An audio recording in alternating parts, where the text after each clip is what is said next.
Hello and welcome to a brand new Arseblog Arsecast right here on arseblog.com. How are you? Hope you're well.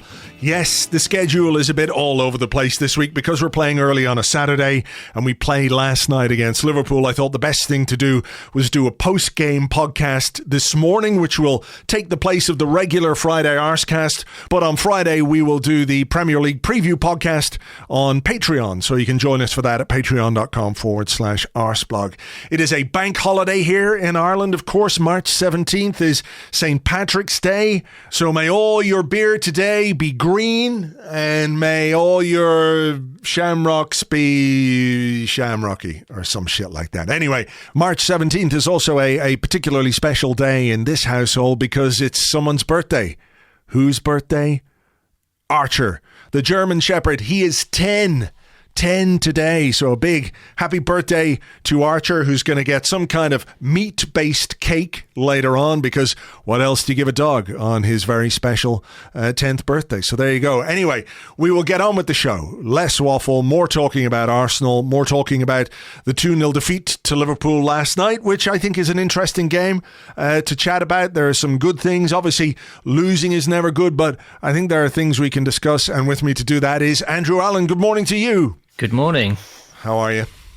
Yeah, I'm all right. A bit kind of groggy. It was a late night last night with these 8:15 kickoffs and then straight up early in the morning to record. We were just talking about that, like 8:15. It's only half an hour, but it does make a difference. I don't know what it is, but it's not quite right. It doesn't feel right to kick off a game at 8:15. 8 o'clock, you're pushing it. 8:15, taking the piss.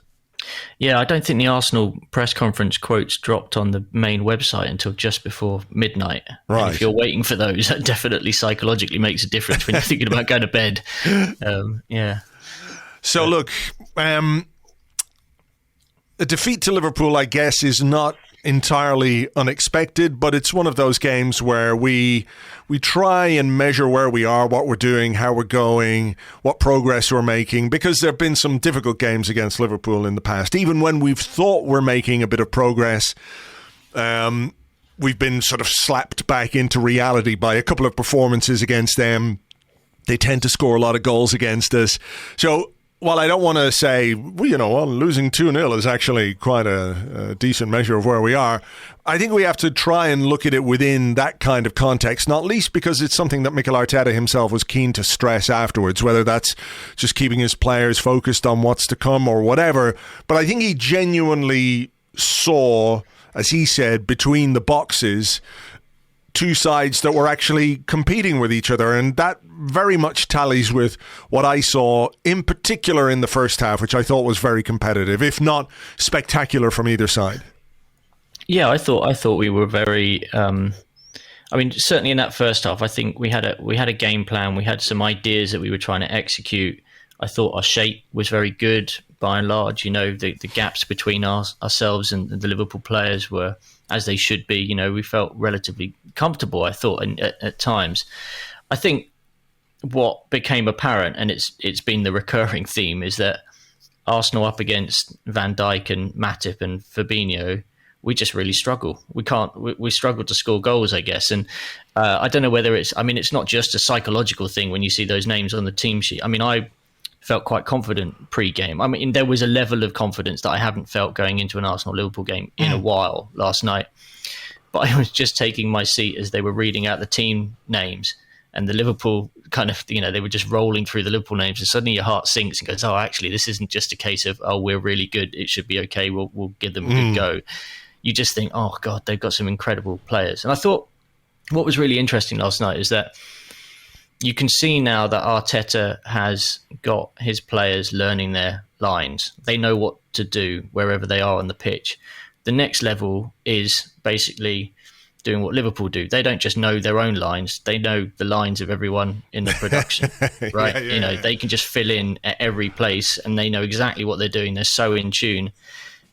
It's great that we've learnt our lines, but yeah, we've got another year or two to go, I think. Yeah, maybe we need to learn how to improvise a bit as well, which I think is something that Liverpool are very good at. And look, they started with Luis Diaz and Diogo Jota, And like 5 minutes into the second half, he's got Firmino and Salah lined up on the sideline. And as much as we like to talk about their maturity as a team, their experience and everything else, they have a depth of quality, which I think is something that we're still some distance from. And we can talk about various aspects of that. But there really is something to just having that collection of talented players who, are talented in their own right, but as part of what Jurgen Klopp is doing at Liverpool and has done at Liverpool, like you say, if they're not quite interchangeable, they're certainly very much all on the one wavelength. So when you take two players off, put two players, or you take the first goal scorer off after he's just put them ahead,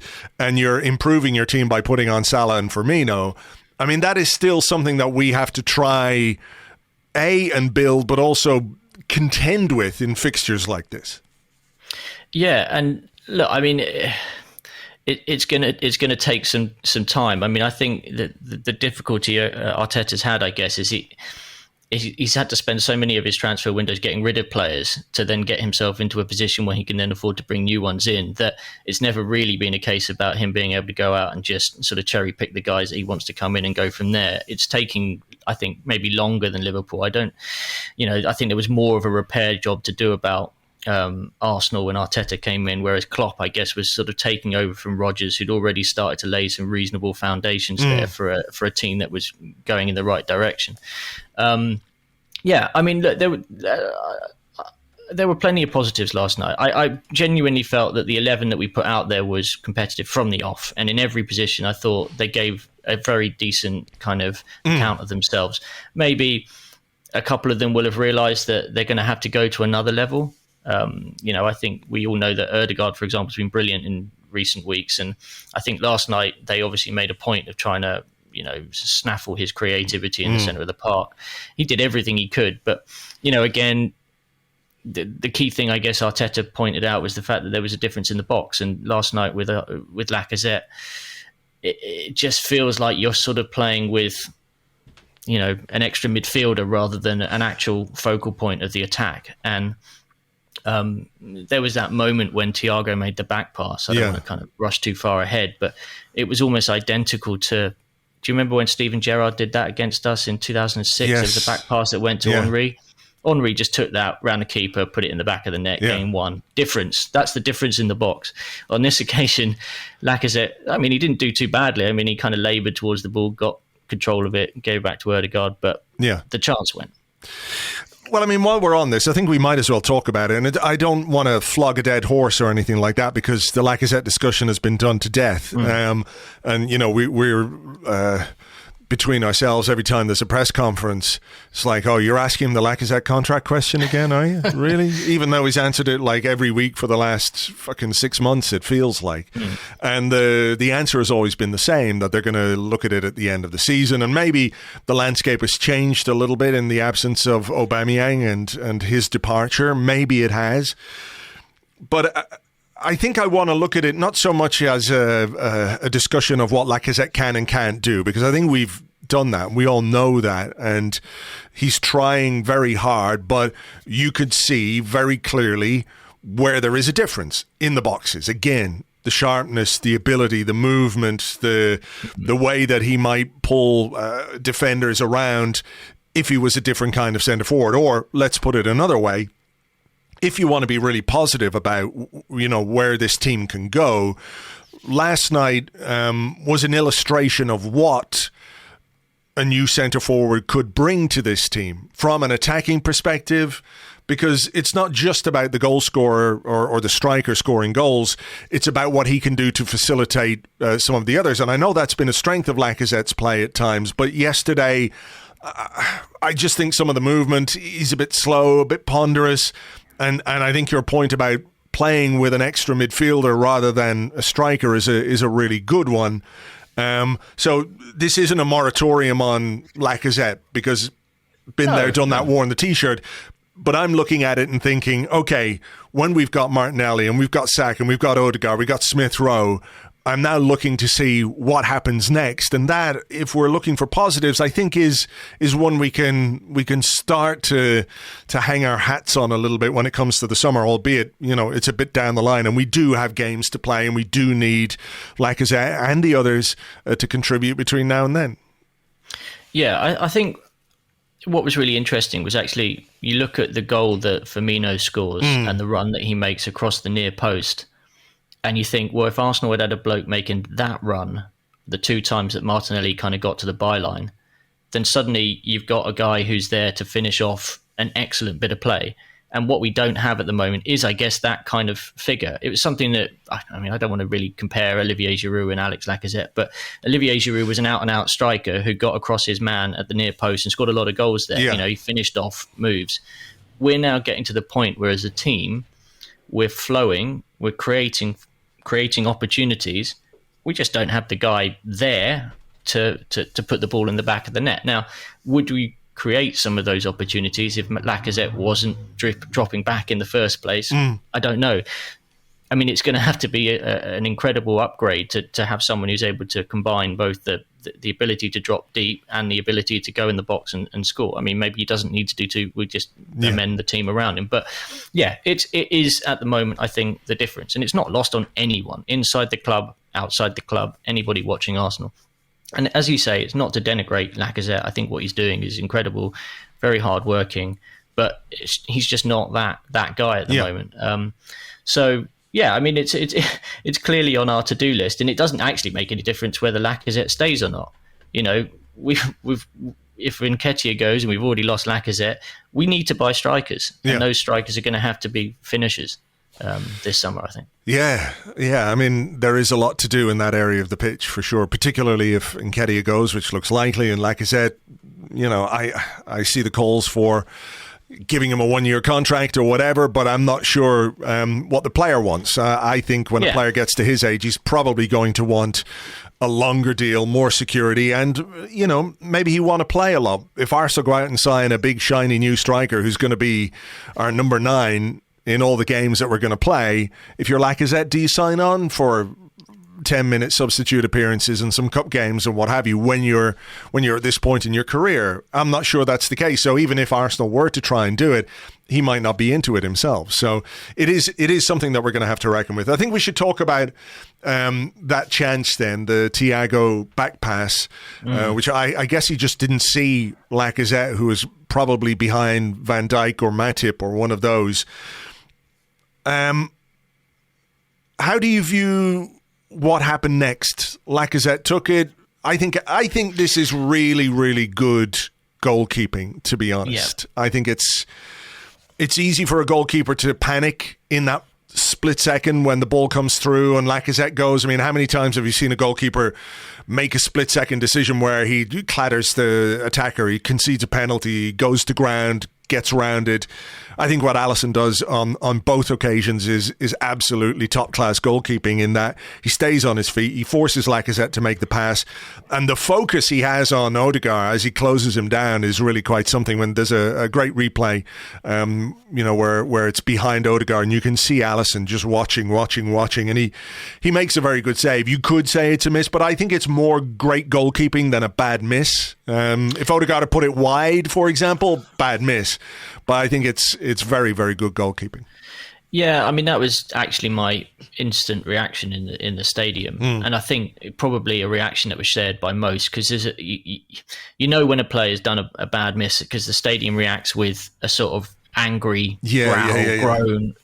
People hit the seats in front of them. There's a different noise, whereas that was very much the sort of, oh, and then everybody kind of taking a moment and going, oh, that was a good save, wasn't it? And everyone going, yeah, that was, and it was. I mean, as you say, he stayed on his feet when Lacazette got the ball, which gave him the opportunity to then make the second save. And I think if you were going to criticise Odegaard, you'd say a natural goal scorer there might take it first time when when there's a bit more space to find the back of the net. But sure.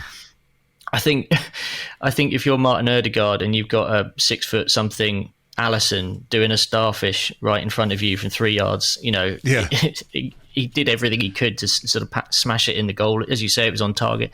And Alisson ultimately he did what he needed to do, but he didn't know where the ball was going to go, and he's got lucky that it's gone over the bar. So, fair play to him. It did feel like a big moment. It always kind of does, because when you're a side, it doesn't necessarily, I mean, especially against a Liverpool team that don't concede that many chances. Yeah. There was a moment where I think people's hearts sort of sunk a little bit. And obviously, minutes later, there we go. Yeah, I mean, I think if you flip it around and Aaron Ramsdale does that to Mo Salah, we would be talking about Aaron Ramsdale making an absolutely brilliant save rather than it being a dreadful miss from Salah. But I guess we have to talk about Aaron Ramsdale in relation to the first Liverpool goal. I've watched it back quite a few times, and look, I think he will be more disappointed than anybody. The old adage about how goalkeepers should never be beaten at their near post, I'm not sure it's always true, but I think this is one of those instances where it absolutely is true, because he did get a hand on it, wasn't strong enough. I also think we do have to talk about how that chance came about as well. Ben White got pulled into the middle, and Cedric, it's always been my fear with him that players can just run away from him a bit too easily, and this was one of those moments where half a second, he just switched off. Jota ran through. I'm tired of Diogo Jota, I have to say. I'm very, very, very tired of seeing him. But it's a goal that when you look back on it, we should have done a lot better with. Yeah, Thiago kind of picks the ball up very deep, doesn't he? I have to say the pass is incredible, because he threads it right between Saka and Partey. And I think in so doing, Cedric is completely caught out by the run. He's caught, just sort of a momentary lapse in concentration, and Jota's in there. It was frustrating that it was one ball straight through. Yeah. The kind of corridor between Ben White and Cedric, but Jota's just a player full of confidence, and even in that situation, a lot of players fluffed their lines, and he just kind of drove in, and he knew exactly what he wanted to do. I mean, I guess Ramsdale, thinking about it, was probably expecting him to go across, to the other side. Yeah, maybe, or a cutback. Yeah, or a cutback. Yeah, exactly. I mean, it wasn't quite Steve Highway versus Bob Wilson in the 1971 FA Cup final, getting caught in the near post there, but it wasn't pretty from Ramsdale. And as you say, I don't need to tell Aaron Ramsdale that he's probably disappointed with himself there. Yeah. But yeah, I mean, on Cedric, I think by and large over the course of the last few weeks, we've all looked at him and thought he's done a pretty solid job off the back of being part of a consistent back four, kind of knowing his job. And I think, what you saw last night was a difference between a Harvey Barnes and a Diogo Jota. Like at the weekend, you can kind of get away with it against Leicester. And last night you didn't. And again, he wouldn't be playing if Tomiyasu was fit. And that is a key area, I guess, for us to upgrade in the future. Yeah, I mean, or keeping Tomiyasu fit, and this is exactly. This maybe explains why there is such a measure of caution about him and about bringing him back and making sure that he's 100% fit. Because when you look at the remaining fixtures that we have, we don't have too many Watfords and Brentfords left. We've got Tottenham, we've got Chelsea, we've got Man United, we've got big games against teams that are West Ham as well. Do we have to play West Ham as well? So, so there are some big games where I think his presence in those games just gives us that extra little bit of solidity. And again, it's not like go to town on Cedric time, even though I think there's an issue in the second goal as well. But it highlights the importance of those first choice players. I mean, you could say the same if it were, I don't know, Rob Holding in for Ben White maybe, or Gabriel and whatever it might be. Like, there is always some kind of drop off when it comes to your backups, particularly when you have a small squad.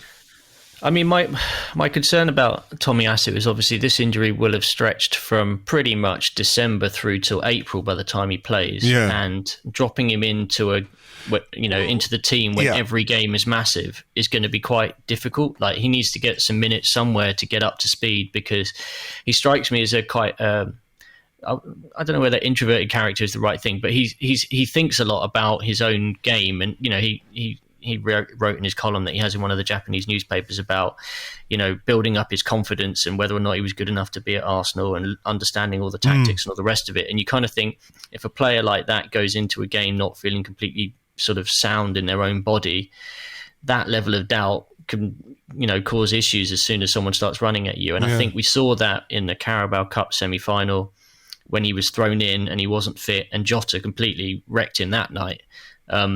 So to be fair, it doesn't, in 2 games running at the Emirates, Jota's taken advantage of both of our right backs. Yeah.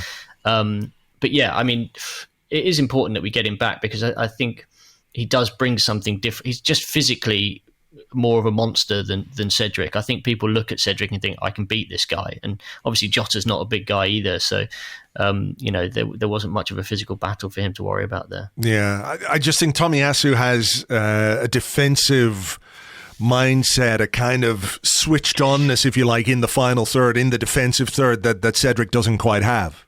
Yeah, and I think, with the second goal, I don't think you see Tomiyasu doing what Cedric did, which was sort of desperately trying to make a race up the pitch to help Saka and give him an option to start a breakaway, which ultimately, killed us positionally there. Yeah, I mean, that was a poor decision from him, I think. Given that entire passage of play, there were moments where we could have cleared it. I think Gabriel was soft to lose it on the edge of the box the way that he did, and it scrambled around. We got it half clear. And I think when you're in a situation like that, having just conceded, when you're under that kind of pressure and the ball breaks the way that it does, I just question look, in some ways, maybe this is the instruction.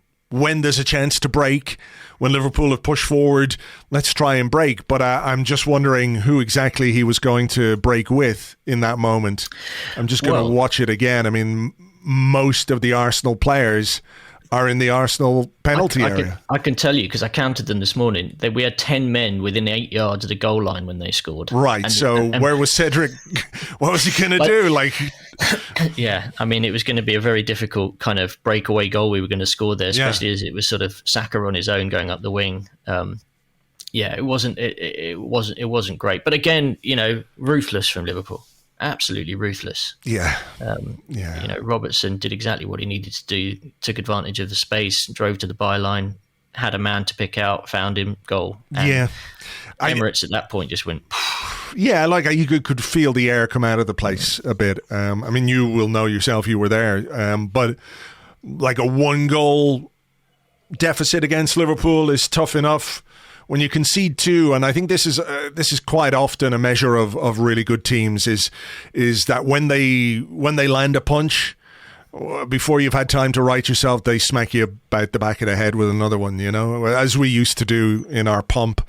You'd score a goal, and before they even had a chance to regroup or get themselves settled again, you score another one, and that's basically game over, I do think that the defending in general for that goal was not great, though. Gabriel, I mean, Firmino's movement, it's excellent, and he's a top quality player. There's no two ways about it. But I do think that's the sort of thing where you could defend better as a central defender. Like, he's got him, he doesn't have him. He's trying to step up. He's caught in 2 minds. I just think if he stays tight with the man, he prevents that chance, And I guess that's the way Mikel Arteta will be looking at these goals, and the way that he will be talking to his players about these goals when they analyse the game, when they analyse the way we conceded. Part of the process is, well, look at what we did here, bit by bit, break it down into its separate chunks, and say, look, in those moments, this is what you're going to have to do next time. I mean, he definitely referenced the goals as being poor goals to concede last night when he was sort of reflecting on the game. And I think he was, he has that kind of seething anger post-game when Arsenal lose. Like, he just can't, there's no kind of fake smiles when Arsenal lose, when Arteta's facing the press. And I think there was that sort of there was a very fine line between the pride he felt for the overall performance and the frustration he felt at being quite close but not quite close enough. Yeah. And it sort of being not a too dissimilar mistake for us to make. It takes one moment, switch off, and then suddenly goal, game over. Because it was like that against City, really. Tiny moments made the difference in the end. But look, I mean, I still think there's a lot of positives to take. I mean, I think frustratingly, obviously, we've played Liverpool 4 times this season. We've not scored. It's too much. But we've not scored. We've conceded 8. That's quite a lot. There is still a gap there. I don't know that Liverpool are going to get much worse in the next couple of seasons. I mean, if they manage to hold on to Salah, for example, I know that some of their players are aging and whatnot, but there's a few Rolls Royce in there, and they have a very good scouting department. Luis Diaz looks like a real player. Yeah. So it's just going to be very, very hard to close that gap, because they are not giving up on pushing themselves higher and higher. I mean, the motivation that they had going into this game, was huge. Knowing that a win would put the title in their hands, more or less, because if they can beat Man City when they play in a couple of weeks, it really feels like the title is going to come down to that game between those two teams, because City have won what? I don't know how many City have won in a row, or they drew against Palace obviously the other night, but Liverpool have won 9 in a row. They were talking about our 5 in a row wins, which is good, but Liverpool had won 8 in a row. And both of these teams are capable of going on those kind of runs, not simply not losing, but just winning game after game after game, the relentlessness of those wins. And that's something I think we have to take into account when we think about the result, the performance. I know opinions will vary based on, what people think of how well we did overall or didn't do. I think Arteta was probably talking up just a little bit the quality of our performance between the two boxes. I think there were things that certainly we could have improved, but knowing we've got Villa on Saturday, and he's trying to talk up these players into believing, and I think they were, competitive against Man City, competitive against Liverpool, who are the 2 best teams in the country. And from there, he's sending them this message that if you can do this against these teams, the other teams where those fine margins aren't quite as fine, where you don't have to be absolutely elite to score the goals or take advantage, then it sort of informs how you approach those games and the confidence levels you have. Yeah, I think, and I know it's a big if at the moment, but if we make the Champions League, we won't be going up against sides much better than Manchester City and Chelsea and Liverpool. These are, we basically got 3 of the world's best teams sitting above us in the league, and we're trying to close the gap on them. And I guess at the moment, without another competition in which we can compare ourselves, it could be tempting to get a bit downhearted about the fact that we can't get over the line against them. But, I think it was interesting. I think on Tuesday night, was it Benfica made the quarterfinals of the Champions League? And that was a Benfica side that a year ago we beat without too much trouble in the Europa League. And I think back to what type of football we're playing now compared to them. Yeah. And I think you put us into the Europa League this season right now, and we don't make those same mistakes. We go on and win that tournament. I think this Arsenal team right now, playing the football it's playing, could actually get to a quarterfinal of a Champions League, probably. I mean, obviously, depending on the draw stage and what have you. I don't want to look too far ahead, but I think that's probably Arteta's got to go, look, guys, best team in the world, second best team in the world. You're giving them a good go. Yeah. We are in the right, we're going in the right direction. I agree. I know it's really hard as well sometimes to think about, defeats like the one against Man City, like the one against Liverpool, and say there are positives, or we should take all the positives from them and not focus on the fact that we haven't taken any points from either of those games, which I think, of course, is an issue. But I don't know what we learn from games like this unless we do see what the direction of travel is, what the positives are, what can we do to augment the things that are already good about this team, which I think are there. There are things. Gabriel Martinelli, for example, last night, there was somebody sent a tweet at me saying, well, was it that good? If you look at the stats, he had no shots on target, no key passes, whatever it was. And it's like, well, hang on. Use your eyes. Yeah. Your eyes tell you how well a guy played. And I thought he was absolutely sensational. And this is another aspect of when I think about the future. Those moments where he skinned Trent, the one where he nutmegged Henderson, got into the box, little shimmy. Like, I think at the end of that, as brilliant as that was, I think there is a better pass to be made at the end of that as well. I'm not criticizing Martinelli. I'm just saying that this is still a 20-year-old player who is now really, for the first time, a first-team regular at Arsenal. And we can see his development. We can see his progress. And there are things that are going to come with time, with experience, with maturity, with more game time that will make him better again. So I think when we think about this game against Liverpool, as disappointing as it is to lose any game, someone like Martinelli to do what he did. I mean, Klopp was quite funny afterwards, talking about, well, if you say Trent can't defend, I'll knock you down. I think that's what he said on Sky Sports. Who are these people that say Trent can't defend? You don't know anything about football. Well, okay, fair enough. But I watched Martinelli roast that guy a couple of times, and he's a brilliant footballer, Trent. There's no two ways about it. There was one pass.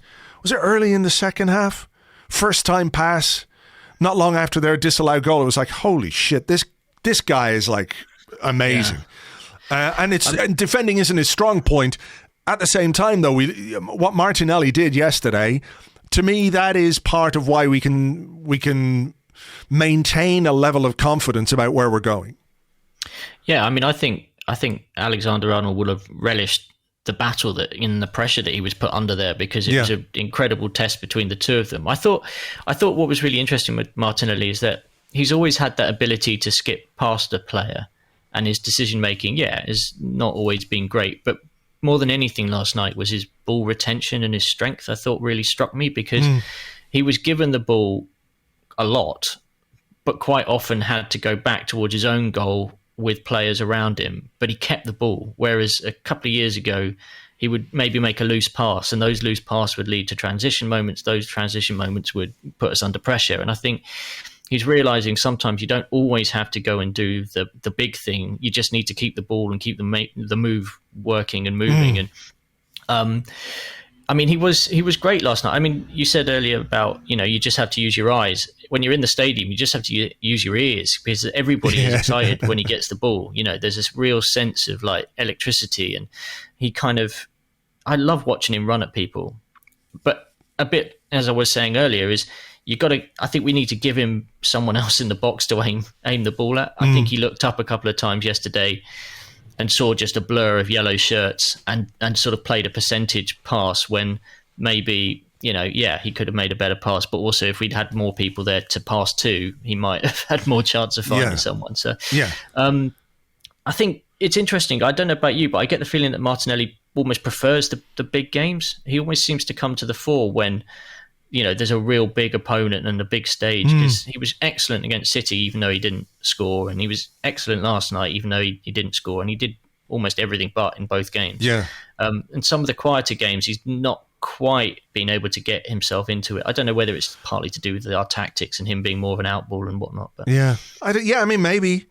It's hard to know, isn't it? Because there could be a psychological aspect to that when you're facing Liverpool. And also it's come off the back of a call up to the Brazil side, so I guess in a big game like that he's going to be super fired up, but I think he will be anyway. I think it's as much to do with the fact he's 20, and there are going to be issues of consistency, inconsistency, whatever you want to call it.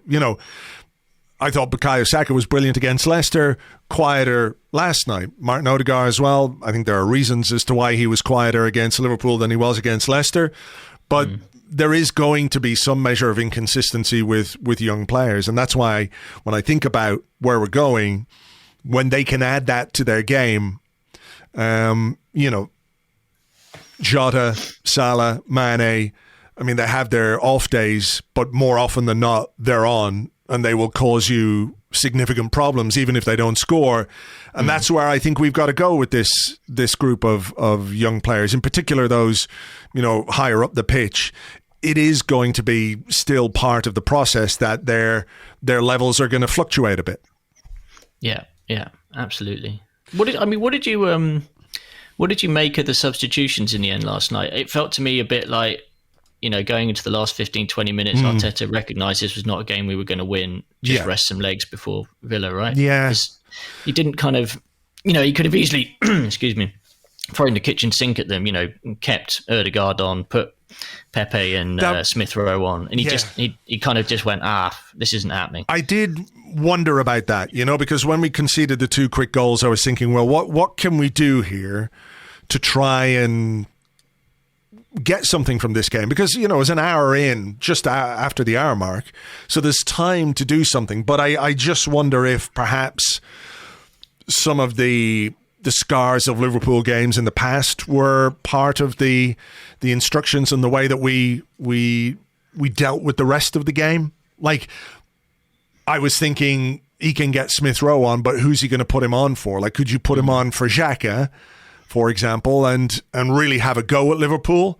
But then if you ship another couple of goals and you end up being beaten 4-0, it's really difficult then to try and take anything positive from that game, which, I think that played a part in what he was doing. I mean, Smith Rowe came on with 66 minutes, but he came on for Ødegaard, and I think that was A, to maybe give Ødegaard a rest, but B, to get some decent minutes into Smith Rowe's legs, because he hasn't played a great deal in the last few weeks. Beyond that, I think you're right. It was about saving people. It was about getting Saka off the pitch before someone kicked him.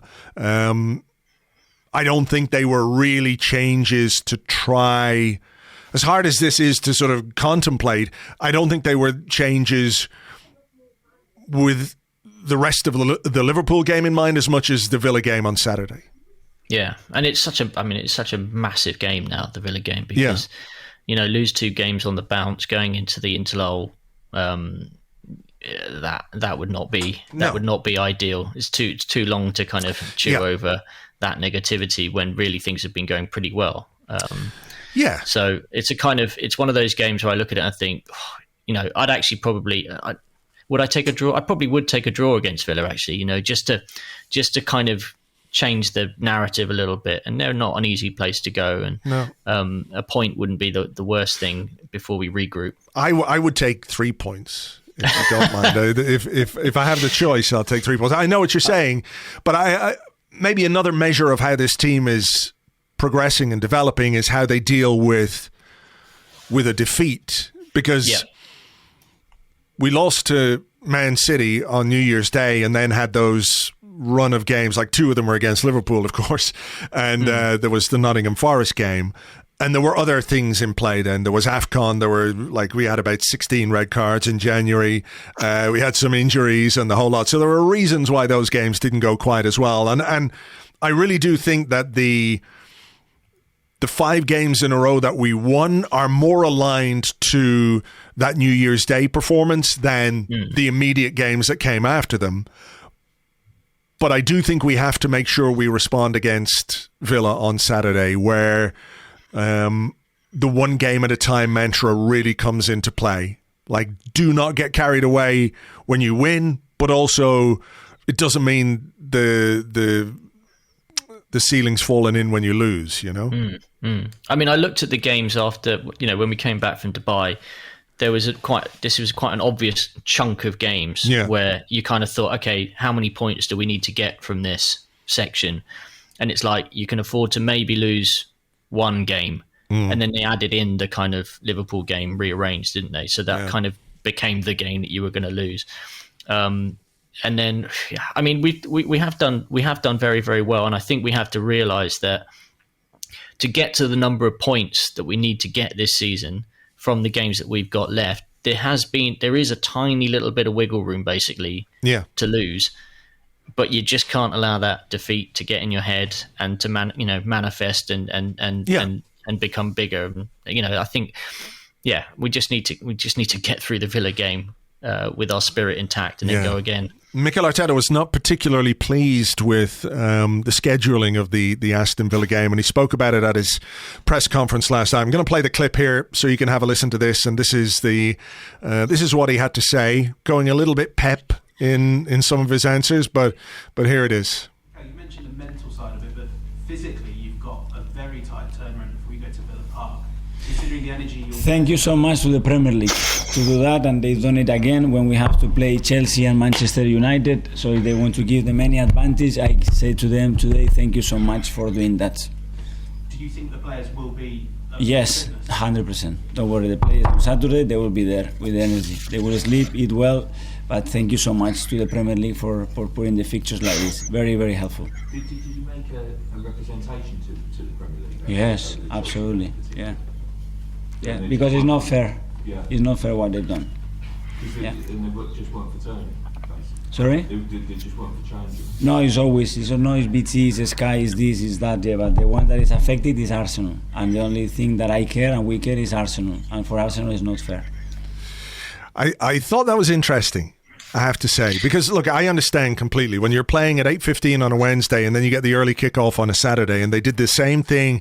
We're going to have to face this in a couple of weeks' time, where we've got a Wednesday night game against Chelsea and then an early kickoff on Saturday against Manchester United, which I do have to say feels a little bit unfair, but that is the way that TV companies work. And remember, they're going to fuck us over with the Tottenham game as well, but. In the pre-game stuff against Liverpool, I think he made a point. It wasn't about TV scheduling or whatever, but he said something along the lines of like, I hate all this. We feel sorry for ourselves, all that kind of stuff, you know.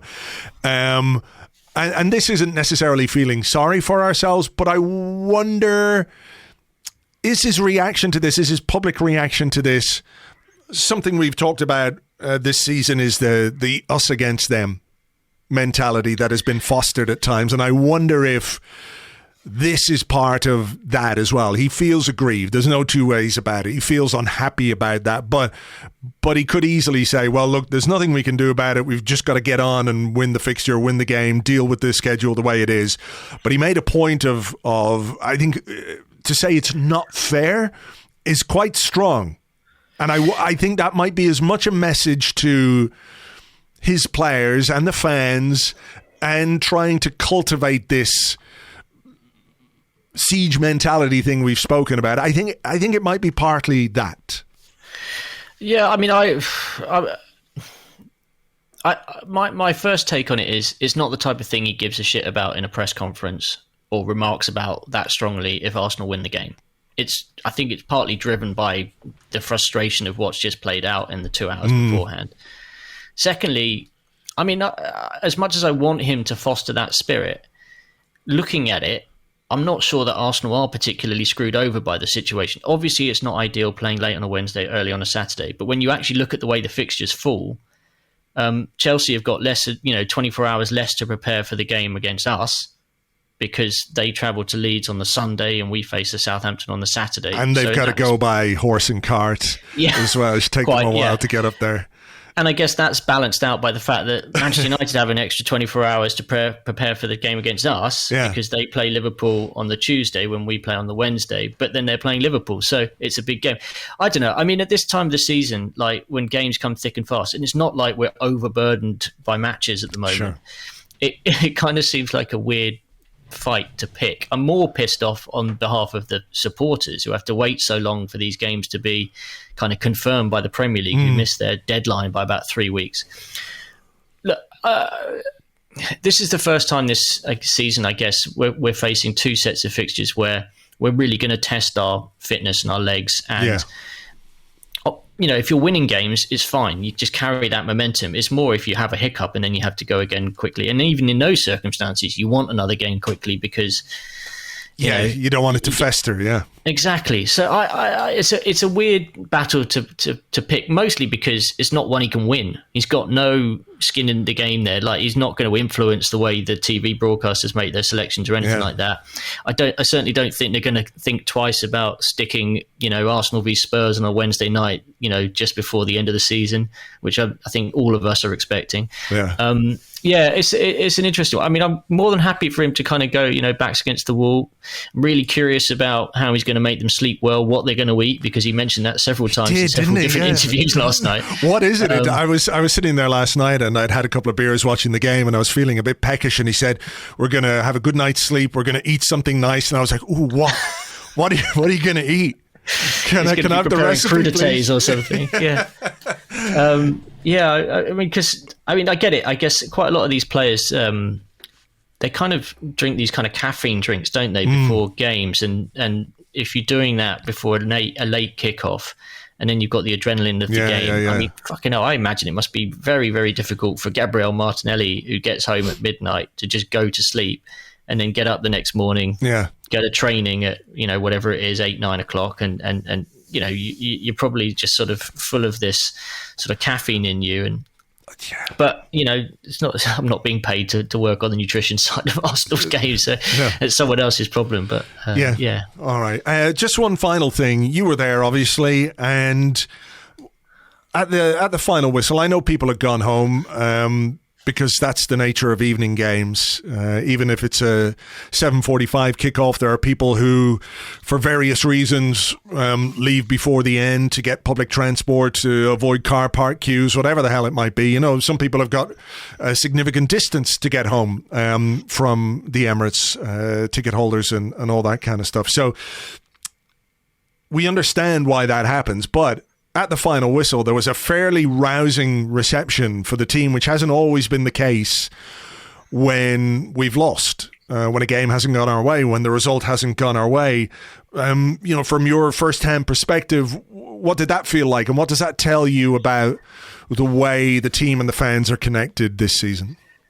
Yeah, I mean, there's definitely something going on. I mean, several people have remarked on it on Arseblog via columns, written about it and stuff. There's a younger demographic who feels more in tune with what a match day experience should be, and that is around supporting the team. And it's not about carrying any other agendas into the stadium with the players. They like the players. They want the players to do well. It wasn't just at the full-time whistle that there was that kind of rousing reception, but it was after the second goal. After the second goal, the crowd was probably at its noisiest in terms of trying to get the players going again. And I think that can only be a good thing for us going forward if we can maintain that. I mean, obviously, what we're feeding off as a crowd is the fact that we can see the players are giving their all and they're getting, some good results this season. They've got to keep doing it because it's a kind of mutual relationship. If we start to fall off a cliff, it won't take too long for the grumbles to come back. But no, there's a nice, young, vibrant energy. There's also a sort of, there's a sort of aggression in the crowd actually at the moment, and I think that comes with the youthfulness. There's a sort of a sense that we need to turn this into an intimidating atmosphere, which for years has not been the case. It's been like going to the opera or something, but it's been a kind of experience, a day out for some people, and now it's becoming like this place where we realize that we can play a part and we can really go at it. And it's something that is definitely, I mean, the stadium's just full. Absolutely full. Against Leicester, I thought it was really interesting because the game kicked off at 4:30, and again last night it kicked off at 8:15.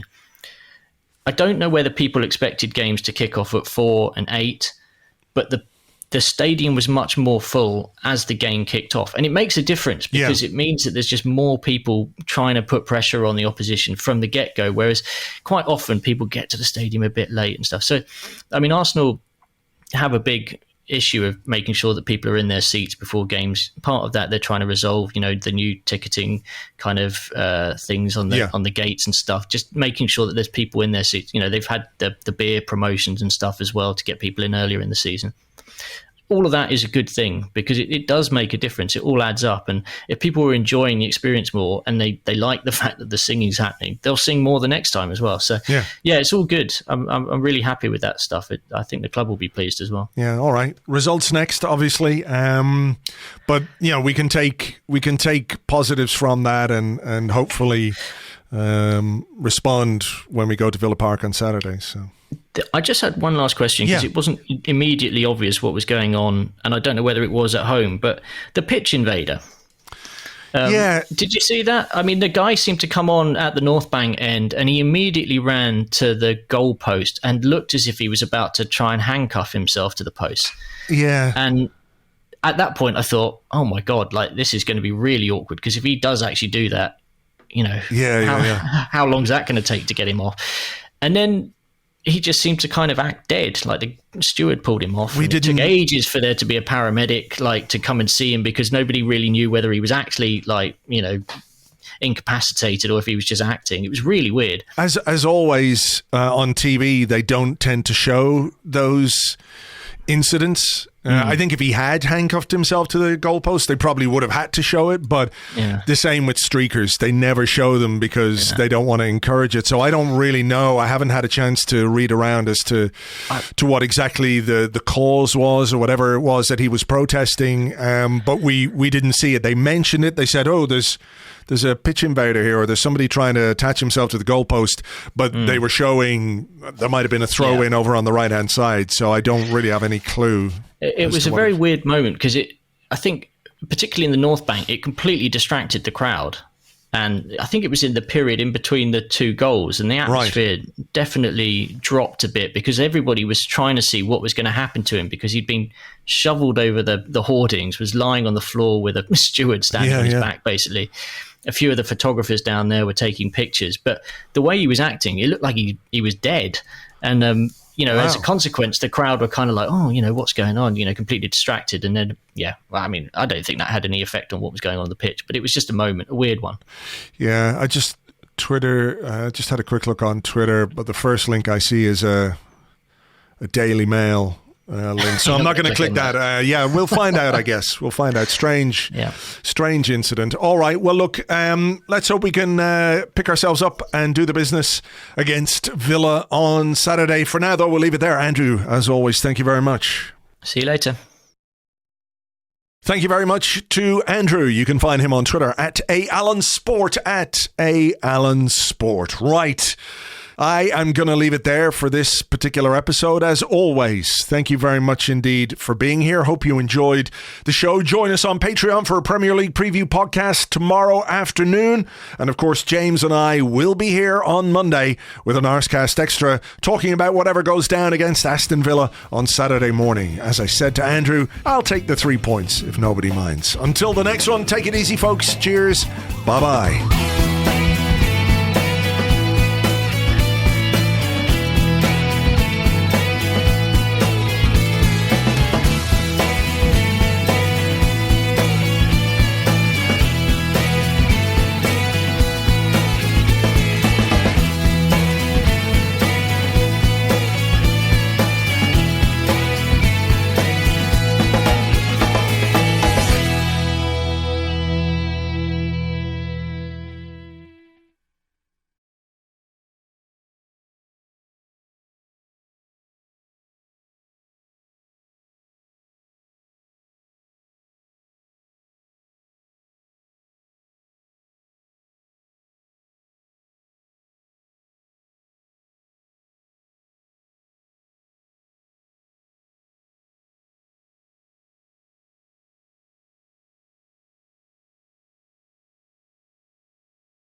A day in the life with the man who decides the Premier League fixture schedule.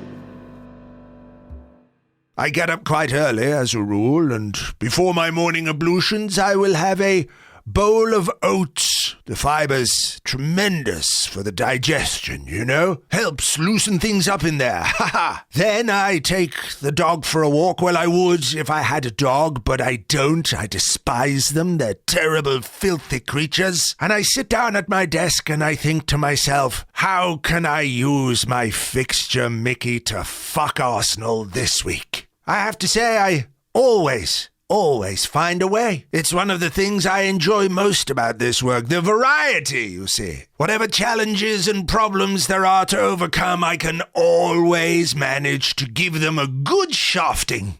Then I basically spend the rest of my day on Twitter using my burner account at plsked82643282964216161628. And I spend most of the rest of the day just trolling my balls off until the oats start to work again. God, I love oats.